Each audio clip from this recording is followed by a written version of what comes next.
Hello, my marketing and entrepreneur friends. Welcome back to another episode of the Let's Talk Marketing podcast, where I, your host, Katya Allison, get to explore the latest trends, techniques, and strategies in the world of marketing. While I normally have the pleasure of bringing on an expert, today I'm bringing my expertise. The past couple of weeks, I've had some really great conversations about AI, and you know how much I love AI as a tool. I think that there are so many misgivings and, dare I say, even misunderstandings of what AI is and what we mean by using it every day. So I thought, why not clear the air now and leave you with some actionable tips you can walk away with in the course of maybe a couple of episodes. Let's see your response to this one. Now, I promise I will go back to my regularly scheduled after we get through some of this, but I also promise this is going to be helpful. In for 2025, understanding AI. Out for 2025, not even giving AI a chance. Now, for this episode, we're going to focus on prompt engineering as it pertains to AI. We'll define prompt engineering, review what it takes to be a good prompt engineer, discuss AI limitations, and number four, then we're going to get down to the nitty gritty and we're going to talk building effective prompts. Now, you know, I like to start with the basics. First, let's define our terms. AI, also known as artificial intelligence. And this refers to systems or machines that mimic human intelligence to perform tasks and iteratively improve themselves based on the information that they collect. What does that actually mean? Basically, it's like a little robot that tries to think and learn like a human. Can you say Wally? It can do tasks for us and it gets better over time as it learns from its experiences. Now, we've defined AI. What is prompt engineering? Prompt engineering is crafting the right questions or commands so that the AI systems can understand and deliver the best possible results. Essentially, prompt engineers are translators who bridge human ideas into AI understanding. Now, why is this so important? Uh, it's so important because it improves communication.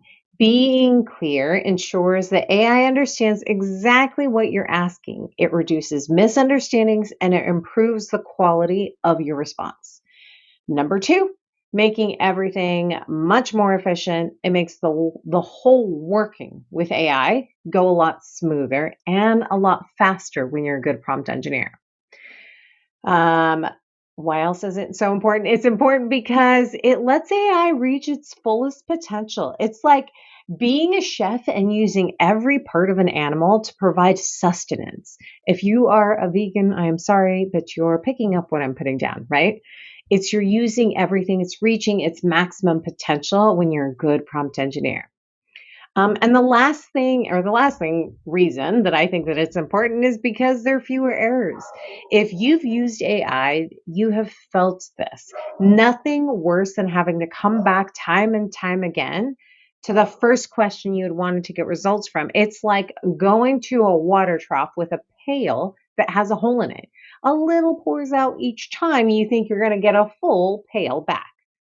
Now, what does it actually mean to be a good prompt engineer? Great question. I'm glad you were thinking it. What does it mean? It means that you can craft effective prompts. Your prompts are clear and concise and without ambiguity. It's like giving directions, right? If you're vague, you might not end up where you intended to. Always aim for clarity. Number two, understand AI limitations. More on this in a moment. In general, it's crucial to know what AI can and it cannot do. Like a great tool, it's really only as effective as the user's knowledge who's handling it, right? So, again, what does it take to be a good prompt engineer? Crafting effective prompts, understanding AI's limitations. And I would say the third thing would be continuously learning and experimenting. That's what it takes to be a good prompt engineer. And what I mean by that is AI and technology, they're moving fast. Staying updated on the latest advancements and then also continually experimenting with different approaches will keep your skills sharp and your output's relevant. There are a lot of AI tools out there. So even today, as we're talking about this and we're talking about prompt engineering, I'm going to focus just on ChatGPT. It is the most popular one. I definitely leverage it to the most. And fun fact, I also do pay for it. I believe the plan that I'm on is $20 a month, 1,000% worth it. So if you have ChatGPT and you're not paying for it and you do want to be able to maximize your working time, I would say definitely look into it. Okay. Uh, Message me if you have questions about that. I love talking about it. Okay. So back to understanding AI's limitations. I wanted to take a moment to just kind of dive through this because there are limitations with AI that you need to be aware of when you're using it. So the first part is context and memory. Think of Chat GPT like a chalkboard that gets wiped clean after every chat. So each time we are starting from scratch and it won't remember what we talked about last time unless we remind it. Now, it's not actually as drastic as completely wiping it out every time you walk away, but it can only hold so much information. So I recommend to save output templates that you want to consistently go back to. I personally use Evernote to keep my frequently used templates that I plug in so I don't have to remember them. Or another thing you can do, this is a little hack, is to periodically ask chat if it remembers the template that you used. This is a great way to keep the information in the chat without having to use another tool to track it, right? So it would be we're about to get started. Do you remember the template that we used for XYZ? And it'll say, no, remind me. It will actually say that, or it'll say, yes, absolutely. And then it'll regurgitate what it is. I find that when I do that, I tend to tweak the template a little bit based on honestly, based on outputs from that template, it evolves, right? Again, experimenting all the time. Other limitations the AI has is understanding nuance and subtext. Subtext. Oh my gosh, I'm so tongue tied. I apologize. So it's limited in understanding nuance and subtext. GPT can be like a little kid who takes everything literally and might miss kind of the wink when you're joking or using sarcasm. Side note, that was a really bad wink. I can actually wink better than that. If you're just listening to the audio, I did a horrible wink. But my point is, it is literal. So feed it literally what you want. This can mean write me a description that has a title that is no more than 10 words long, that is SEO friendly, a description that is 30, 40 words in a paragraph form with at least 5 bullet points that are no more than 10 words in length, and avoid using terms like landscape in your description. That's also a fun hack. Tell it what you don't want it to use, what terms you don't want. Okay. Other limitations, accuracy. Using ChatGPT is a bit like kind of flipping through an old encyclopedia. If you're old enough, you know exactly what I'm talking about. We used to actually flip pages. Britannica.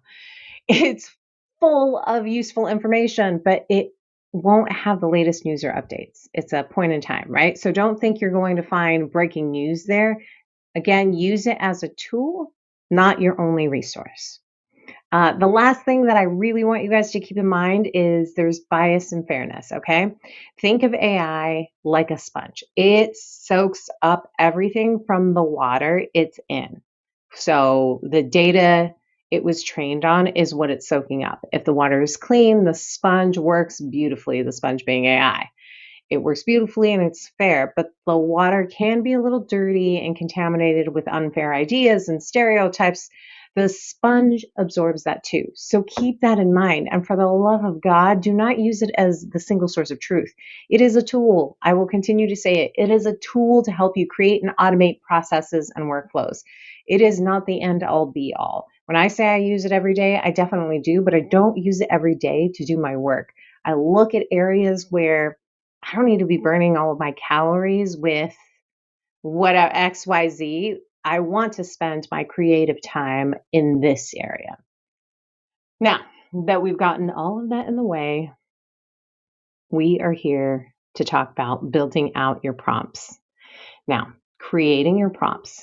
If you have been scrolling through any social media, you will find people that are promoting prompts that you need to save or um, like to keep or to get more for everything that you can imagine. And while saving some of those are really great, I'm not going to tell you not to save it. I will say that there is a basic formula you can follow for just about every single occasion. Okay. So this is probably going to be the shortest part of like what I'm sharing with you, but I think it's like the key. There is this kind of universal formula that you can use.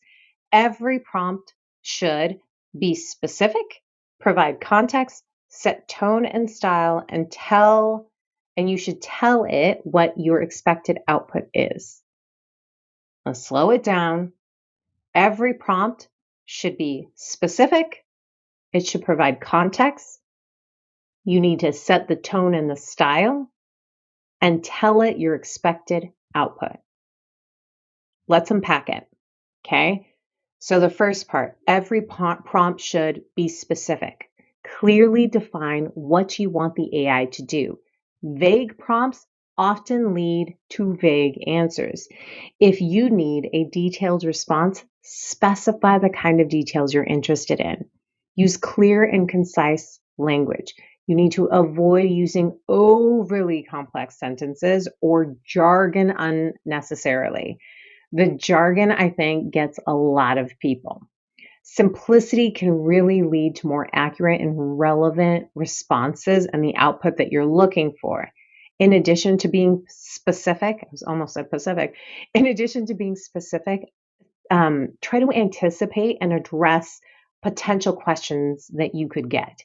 If there are common misunderstandings related to what it is that you're asking for, it can lead to some inaccuracies. One of the hacks that I use is I will give it the prompt and I will actually ask it after the prompt, do you have any questions or can I clarify anything for you before we get started?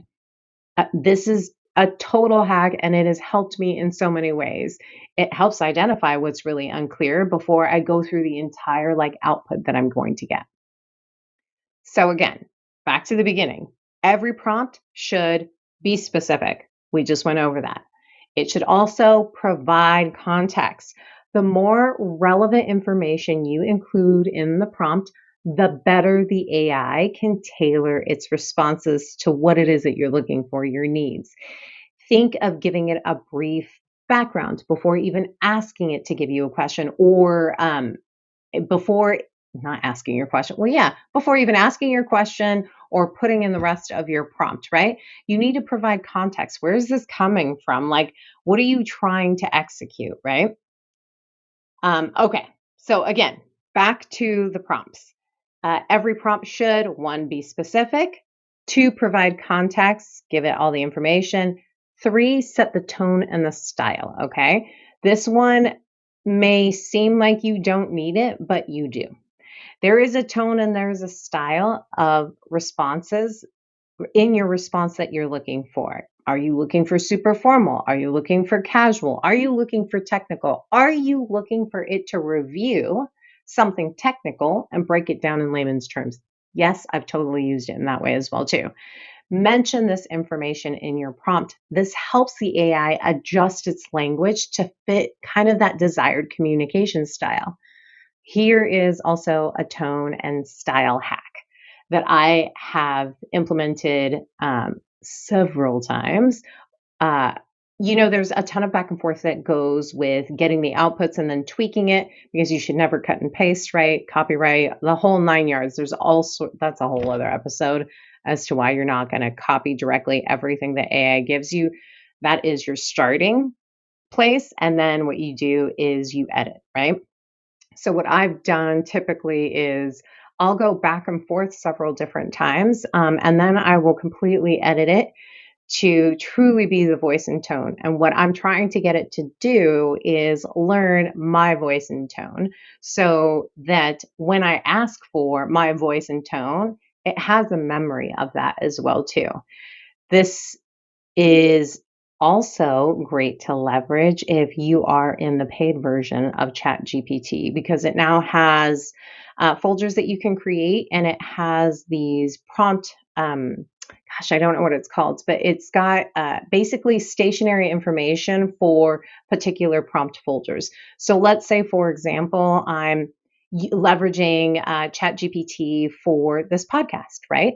I have a very specific tone and style. So if I go back and forth and I say, hey, this is actually the style and tone that I would like you to use, give me a description that I can give you in the future to better understand and match my tone and style. Now, that output is something that I can put inside of the Chat GPT folders so that every time I go back to that chat, it always knows that tone and style. That was a super hack. Again, if you pay for Chat GPT, I'm obviously not, well, not obviously, I'm not sponsored by Chat GPT. I just really like it. Big fan.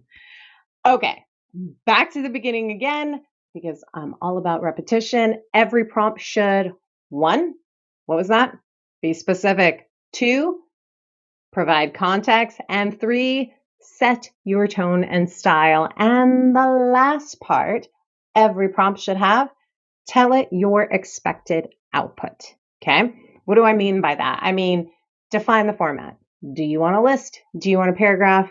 Do you want something to be placed in a table format? Do you want it in a Gantt chart? Yes, I've asked that as well too. How long do you want it to be? How are you going to be using this information? Tell it the output that you're expecting. When you don't, it's going to assume that, and you can honestly waste a lot of time of like, that's not even what I needed. It's giving me a bullet point. I really want it in paragraph form. This is too long. This is too short. So tell it what it is that you're expecting. It's going to get you closer, and there will be less iterations back and forth that you will need to do when you're in the specific chat. And then when you take it out and then, work your magic and all of that good stuff. So I'm going to give it to you one last time. Every prompt should what? Well, number one, be specific. Number two, provide context. Number three, set the tone and the style. And number four, tell it your expected output. I'm not going to leave you with any save this prompt if you want to organize your closet in 30 minutes or less on the weekend.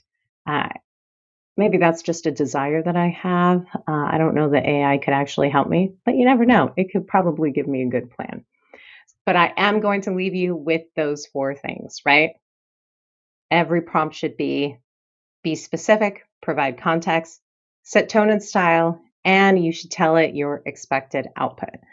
There it is. It's literally all you need. If you think I went too fast, message me on LinkedIn with AI as a subject. I love talking marketing and I love talking AI. So hope you all find this really helpful. Thank you for spending your time with me today. Until next time, may the conversation flow, the laughter linger, and the outlook remain optimistic but grounded in reality. This is Katya signing off. Thank you so much.